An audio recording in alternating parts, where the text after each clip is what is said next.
얼마 전에 황당한 일이 좀 있었어요. 그 전날 분명히 그 패스워드로 인터넷 뱅킹을 했는데 안 열리는 거예요. 패스워드가 잘못됐다라는 거예요.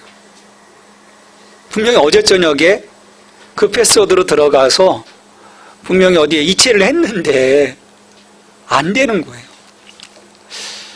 또 눌러보고 1회, 2회, 3회, 4회 결국은 완전히 잠겨져 버렸어요.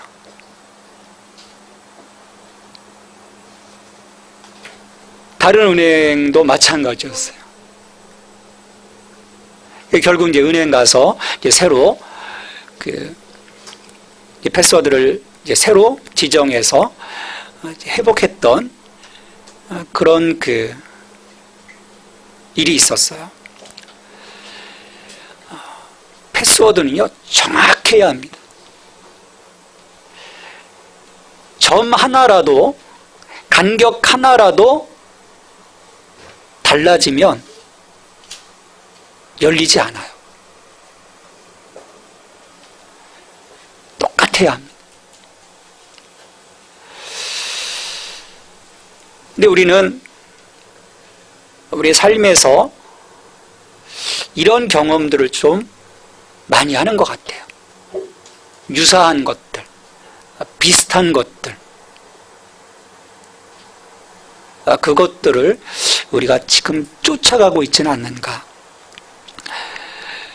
물론 비슷하게 간다고 해서요, 만사가 다 안 되는 것은 아닙니다. 우리 속담에 어떤 말이 있습니까? 뭐로 가도 서울로 가면 된다. 물론 이 본래의 의미는요, 한 가지 방법에 집착하지 말라라는 그 의미였어요. 방법은 여러 가지니까 너무 집착하지 말라. 근데 이게 요즘은 어떤 성공지상주의 시대에 이게 좀 변형이 됐어요. 과정은 상관하지 마라. 목표만 이루면 된다. 이게 좀 어떻게 보면 요즘 시대에 사람들이 좀 생각할 수 있는 어떤 결과에 대한 어떤 집착하다 보면 과정을 무시해버리는 그런 풍토 속에 사람들의 어떤 마음을 좀 풀어줄 수 있는 그런 말일 수도 있습니다.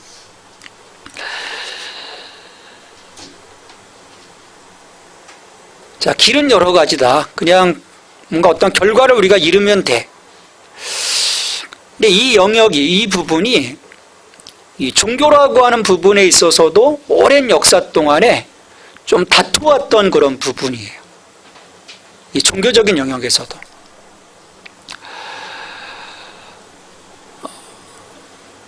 인류 역사에 보면 수많은 종교가 있어 왔고 또 지금 존재하고 있어요.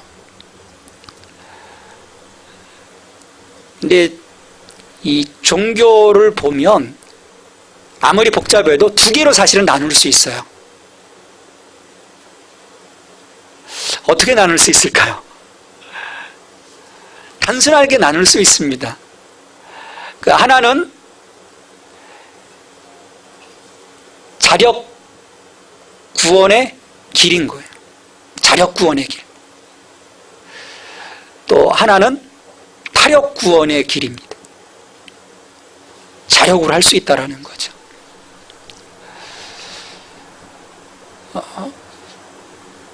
이 불교를 보면 신이 없다고 이야기를 해요. 우리 안에 부처가 있다라는 것이죠. 그래서 우리의 노력으로 어떤 해탈의 경지, 구원에 이룰 수 있다. 수많은 사람들이 어떤 고행의 길을 들어가죠. 전에 네팔 쪽에 어떤 시사 이제 프로그램에서 이 가족은요, 할아버지부터 애까지 시작해가지고 그 고행의 길을 걷는 거예요. 그 산길을 끊임없이.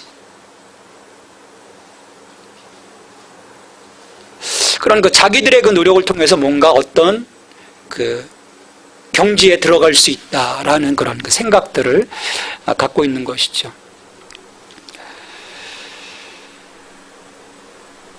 그러니까 이런 어떻게 보면 이런 그 자력 구원의 이 메시지는요, 현대인들에게 참 매력을 느낄 만해요. 기독교에서 무신론으로 넘어갔다가 이 유럽의 그 많은 사람들을 보면요, 이 불교 쪽으로 그 많은 관심들을 갖고 있어요.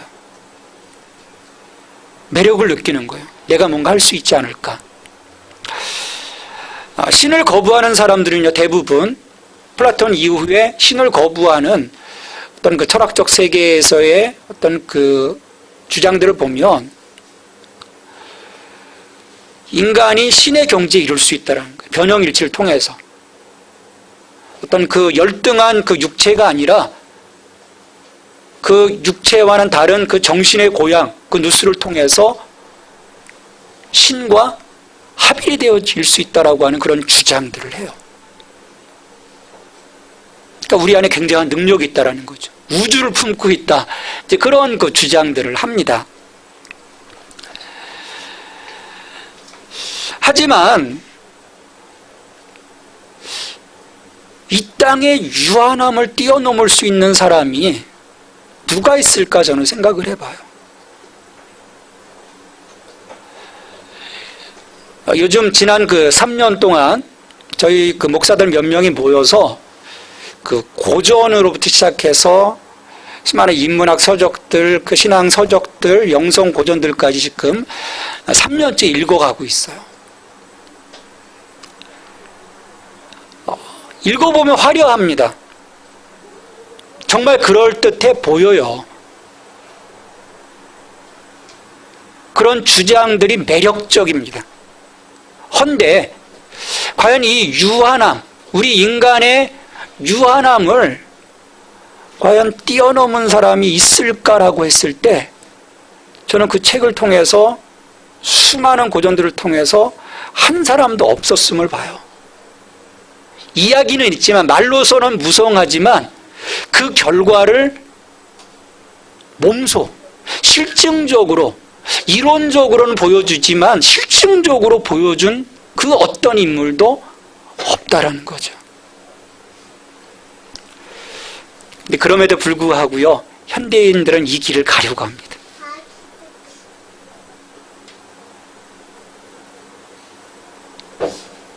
수많은 무신론자들이 교회를 향해서 손가락질을 하고 있어요. 왜냐하면 인간적으로 볼 때 이것이 더 주체적이기 때문이죠. 자, 다른 하나는 누군가 중보자가 있어야 한다라는 거예요. 타력 구원의 길인 거죠. 이 타력 구원에 대한 이 길도 보면 두 가지로 나뉘어져요. 우리 인간은요, 끊임없이 내가 어떤 그 믿음을 갖고 있다고 하면서도요, 내가 뭔가 해야 된다라고 하는 그런 부담감을 갖고 있습니다. 공짜는 싫다는 거예요. 나도 좀 뭔가 해야 된다라는 어떤 거기에 동참해야 된다라는 그런 그 마음들이 있습니다. 그러다 보니까 이 타력 구원의 이 길에서도요, 우리 그 교회사를 보면 세미펠라기아니즘에 대한 그 주장들이 나와요. 신도 우리에게 뭔가 하지만 우리도 뭔가 같이 협력해서 이 구원의 길을 좀 모색해야 되는 것이 아닌가 이야기를 하죠. 근데 우리 기독교에서는요, 하나님과 인간의 질적 차이를 이야기합니다. 인간의 어떤 전적 타락에 대해서 이야기를 하죠. 인간이 죄인이기에 지금 처한 우리들의 이 결핍의 문제를 해결할 수 있는 능력이 없다라는 거예요. 이게 이제 기독교가 바라보는 인간관입니다. 아무것도 할 수 없다. 우리가 이 죄인이라고 하는 부분들을 생각할 때요, 어떤 그 도덕적이고 윤리적이고 형법적인 그런 죄인의 의미는 아니에요.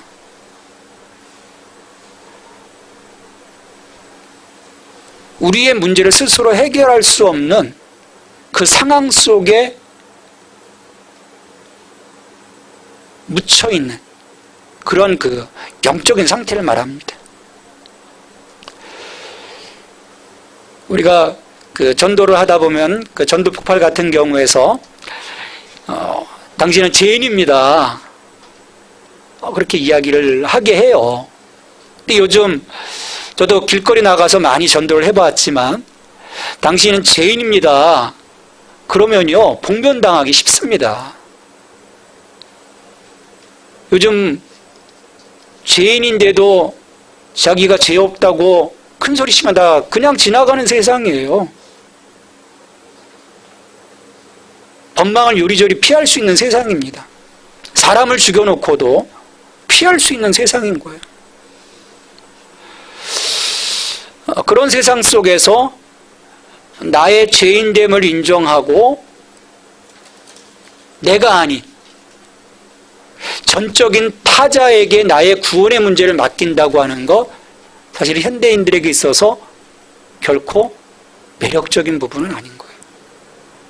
그래서 사람들이 거부합니다. 좀 더 쉽게 말하면요, 모양 빠지는 거예요. 내가 뭐 할 수 있는데, 내 삶을 내가 주체적으로 살아갈 수 있는데, 내 문제를 내가 해결해 갈 수 있는데 모양 빠진다라는 거죠.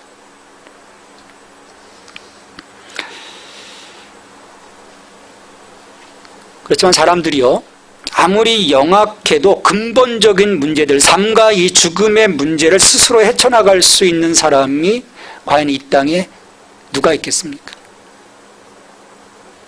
나의 삶의 문제를, 나의 죽음의 문제를,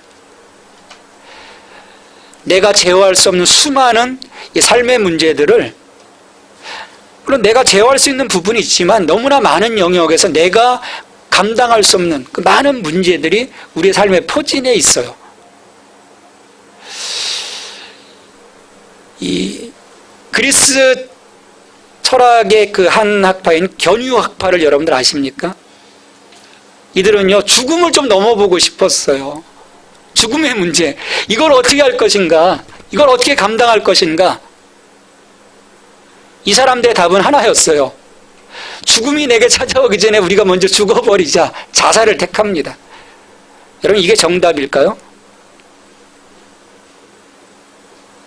아마 이 영향이요, 온 인류 속에 어떤 자살이라고 하는 그런 영향들을 주었을 거예요. 그건 문제가 해결되는 자리가 아니라 더 많은 문제가 발생되는 자리예요. 허무하게 죽는 것뿐만 아니라 여기에 살아남아 있는 다른 가족들에게 대못을 박는. 저는 장례를 치르면서요, 자살한 여러 사람들의 모습을 봤어요. 그 목에 뚜렷한 그 자기 스스로 목숨을 끊었다는 그 자국들을 바라보는 가족들의 그 심정이 찢어지는 것을 보았어요. 그건 문제 해결이 아닙니다.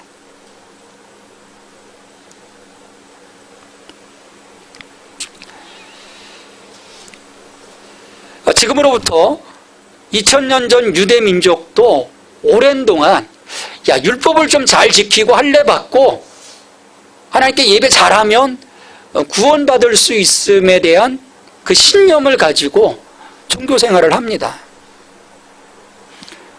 근데 어느 날 그들의 신념을 무너뜨리는 운동이 갈릴리로부터 시작이 돼요. 그것이 아니라는 거예요. 노라는 거예요. 이것이 유대 전역으로 확산되니까 그 지도자였던 예수를 십자가에 처형합니다. 여러분, 왜 이 유대 민족들이, 하나님의 말씀을 받은 유대 민족들이 왜 예수 그리스도를 십자가에 못 박았을까요?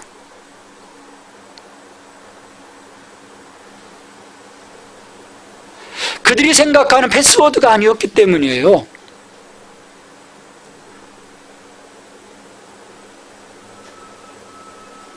하나님은 분명하게 그 언약을 통해서 그 길이 어떤 것인지, 그 패스워드가 어떤 것인지를 보여주셨는데 이스라엘 백성들은 그것을 잘못 이해하고 잘못 기억했어요.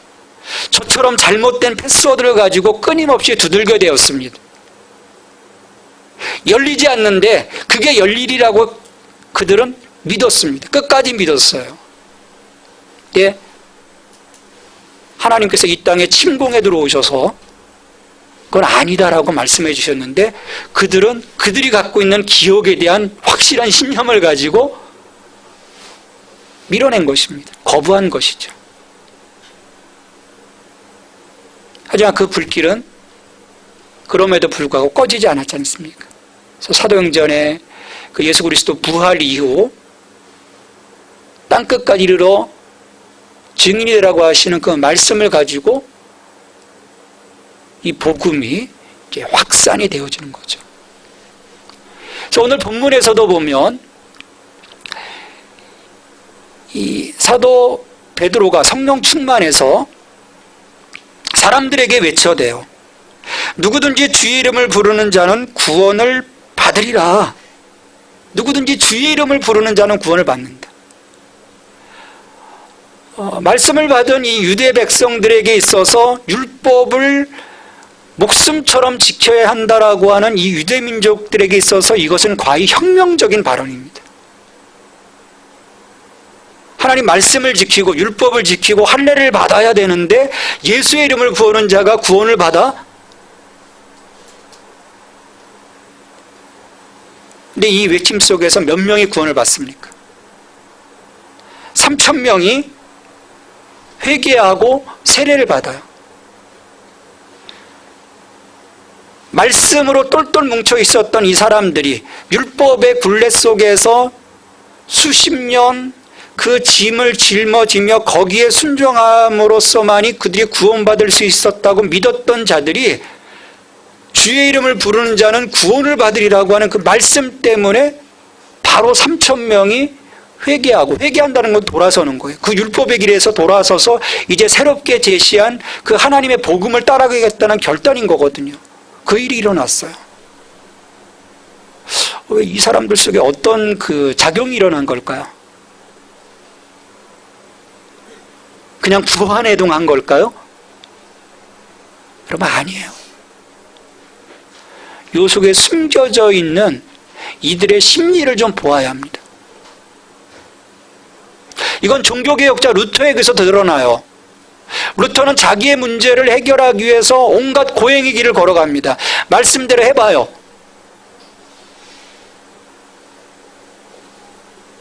무릎에 살이 패이고 피가 철철 흐르는 그 계단을 올라가 봅니다. 어느 순간에 깨닫죠. 의인은 믿음으로 말미암아 살리라. 하박국 말씀, 하박국 선지자의 그 말씀을 깨닫는 거예요. 야, 그 믿음이 뭐냐? 예수 그리스도에 대한 믿음이라는 거예요. 율법은 이 유대민족들에게 멍에였습니다. 멍에였어요. 그 멍에를 예수 그리스도의 이름으로 풀어주는 그 선언 속에서 사람들은 자유를 느낀 거죠. 이 멍에를 벗어버릴 수 있구나, 우리가. 이것이 하나님께서 선지자를 통해서 우리에게 약속해 주신 패스워드였었구나. 그걸 깨달으니까 회개하고 돌아서서 세례를 받은 것입니다.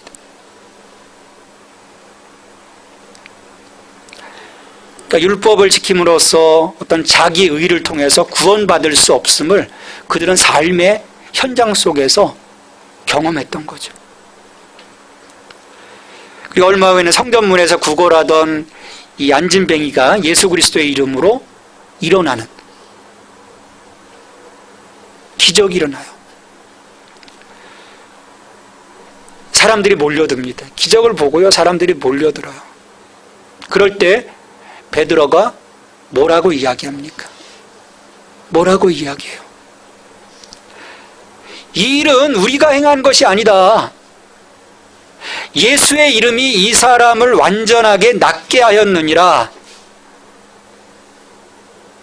예수의 이름이 완전하게 낫게 했다라고 사람들에게 외치면서 다시금 회개할 것을 촉구합니다. 예수 그리스도의 이름 앞으로 나오라는 거죠.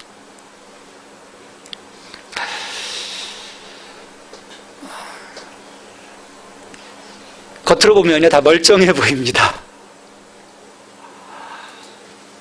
저도 키 조금 줄었어요. 옛날엔 179였었는데 요즘 178이에요. 1cm가 줄었어요. 늙으니까. 몸무게 72kg. 건강해 보입니다. 때깔도 좋잖아요. 저는 속으로 병들어 있어요. 제 신경이 상해 있거든요. 사람들은요, 겉으로 보면 다 멀쩡합니다. 우리 예쁜 자매들도 겉은 멀쩡하지만 지금 속은 지금 문드러졌을 거예요. 야, 이 학기 시작했는데 또 어떡할까 고민이 거듭될 거예요.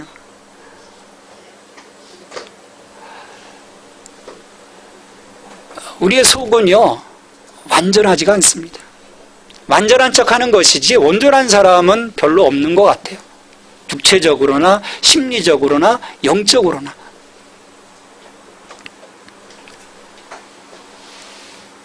사실 로드가 많이 걸려 있어요. 버겁습니다.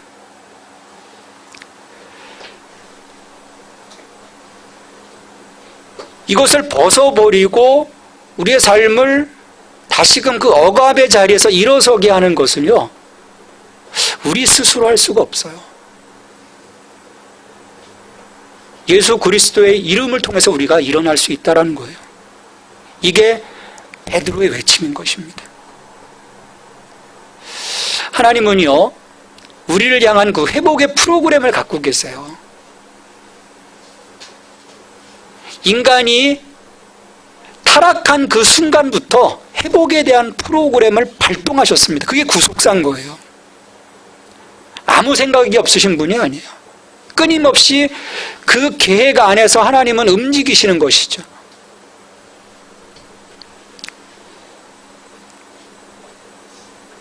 여러분, 그 소리에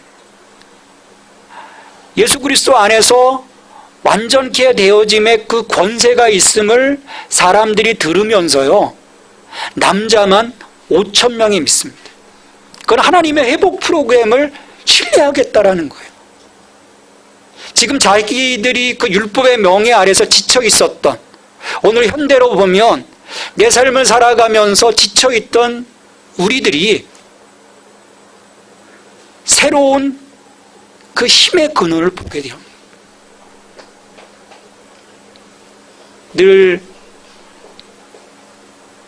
바닥나는 우리 자신의 어떤 그 유한한 힘이 아니라 우리의 삶을 영원하게 하실 수 있는 그 하나님에 대한 그 기대, 그것을 이 베드로의 외침 속에서 사람들이 듣고 회개하고 돌아간 것입니다. 이 종교 지도자들이요, 놀랍니다. 부랴부랴 이 사람들을 회개시키는 제자들을 옥에 가두었다가 그 다음날 이 종교 지도자들의 그 회의 가운데 이 제자들을 불러서 제자들을 타구쳐요. 너희들 누구의 권세와 누구의 이름으로 이런 일을 행하느냐. 여러분, 이건 협박입니다.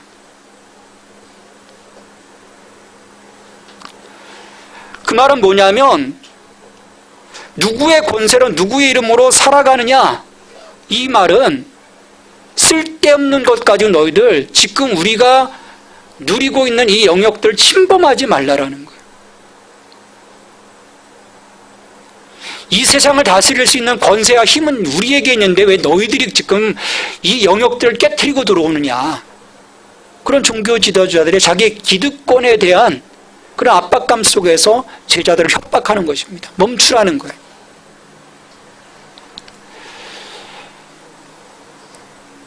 이 세상의 질서에 역행하지 말라라는 거죠. 그리고 이것은 오늘 우리를 향한 세상의 협박이기도 합니다. 야, 그냥 좀 살아. 이 순응하면서 사는 게 얼마나 편해. 왜 이 세상의 거대한 흐름에 역류해가지고 그 예수라는 그 혁명의 물길 속에서 힘들게 너희들 살아가냐. 여러분 힘들지 않습니까? 예수 믿는다는 것이 쉽습니까? 행복합니까?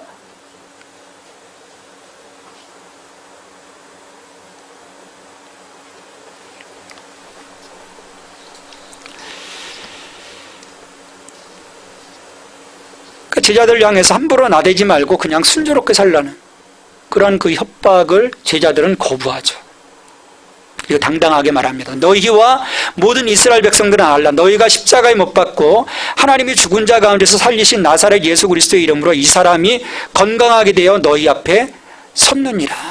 그들의 무지로 거부했던 나사렛 예수 그리스도야말로 인간을 회복시켜 주시는 능력의 근원 되심을 선포하는 거예요. 그것은 제자들에게 예수 그리스도의 이름이야말로 지금까지 그들이 애쓰고 정말 거기에 노력했던 이 구원의 완성을 이루어 주시는 분임을 확신했기 때문입니다. 제대로 된 패스워드를 그들이 부여잡은 거예요.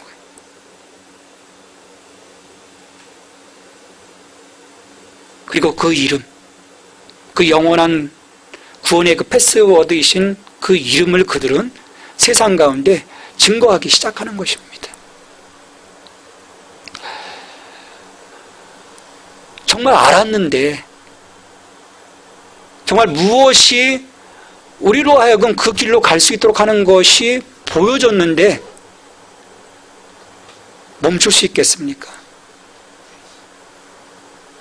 왜 우리가 머뭇거릴까? 아직 그것을 내가 잡지 못했기 때문이에요. 아직 헷갈리는 거예요. 아직 분명하지 않은 거예요. 이 길 저 길 다 보이는 거예요.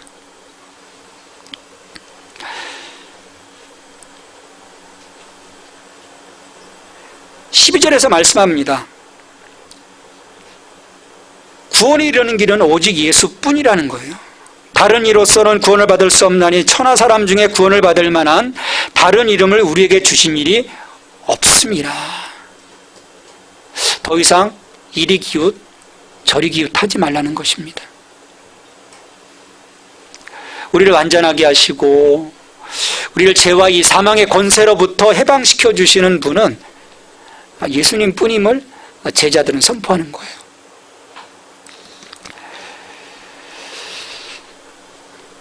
근데 오늘 이 시대를 보면요, 종교다원주의 가운데 있어요. 산에 이르는, 이 정상에 이르는 길은 다양하다라는 거죠. 다 올라갈 수 있다.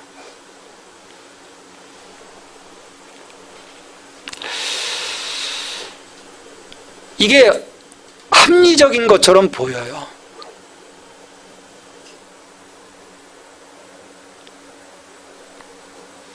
근데 그렇지 않음을 또 우리는 생각해야 합니다.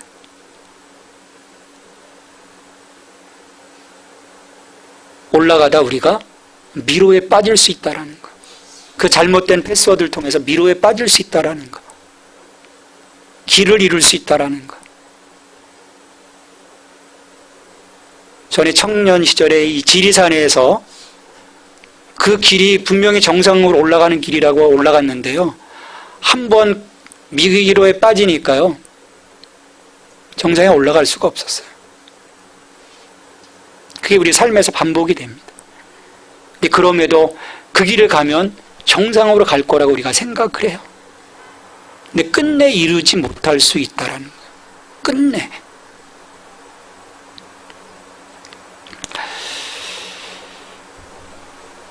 이 한때 이 무신론자였던 이 C.S. 루이스도요, 그 젊은 시절 이것저것 다 추구를 해봅니다.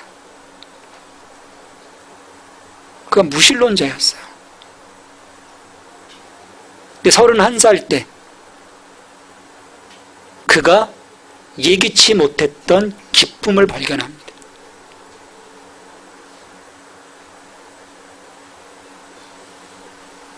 그러니까 이 기독교 변증에 대한 책이 두 가지를 썼지 않습니까?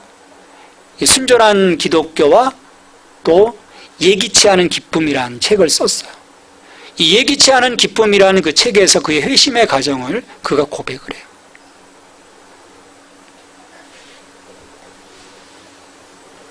우리는 다른 곳에서 우리의 기쁨을 위해 끊임없이 두들겨 봅니다.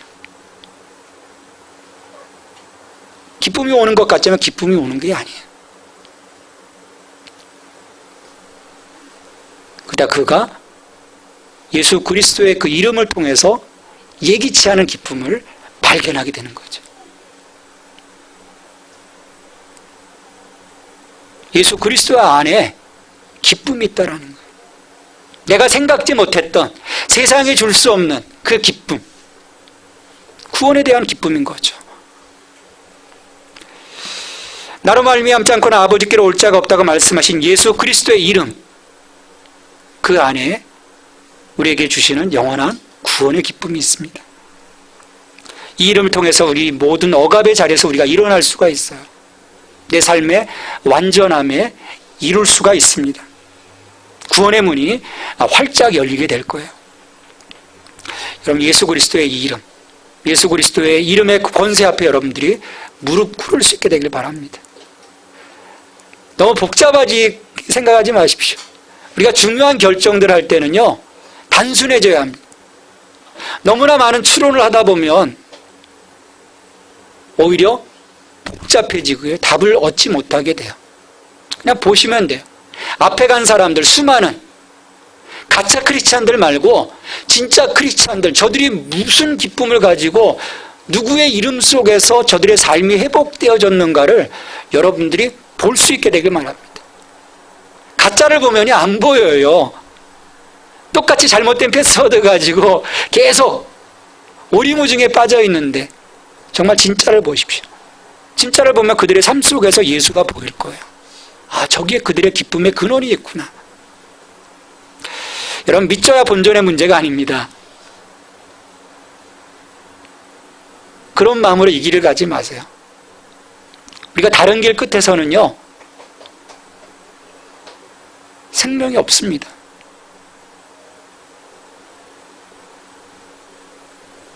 수많은 제자들이 그 확신을 가지고 세상 가운데로 나가 생명이신 예수 그리스도를 그래서 이야기한 거예요. 그 끝을 그들이 보았기 때문에. 아직 그 끝을 보지 못하셨습니까? 예수 그리스도 안에서 그 끝을 여러분들이 발견할 수 있게 되기 바랍니다. 거기에 예기치 못한 우리들의 기쁨이 있습니다. 여러분, 그 기쁨으로, 그 예수 그리스도의 권세와 능력으로 여러분들의 삶이 회복되어지고 완전케 되어질 수 있기를 주님의 이름으로 축원합니다. 하나님 감사합니다. 우리 안에 예수 그리스도의 이름을 주시고 그 예수 그리스도의 이름을 힘입어 우리 안에 기쁨이 있게 하시고 우리 안에 치유함이 있게 하시고 우리 안에 죄사함과 그 완전함의 은혜가 넘치게 하심을 감사를 드립니다. 주님, 도와주시옵소서. 이 길에서 저희들 좌로나 우로나 치우치지 아니하게 하시고 우리의 삶을 온전케 하시는 예수 그리스도를 바라보면서 우리의 삶의 모든 무거운 짐과 얽매이기 쉬운 죄를 다 벗어버리고 이 믿음의 전진을 이뤄나갈 수 있는 저희들의 삶이 될 수 있도록 역사하여 주시옵소서. 예수 그리스도의 이름으로 기도하옵나이다. 아멘.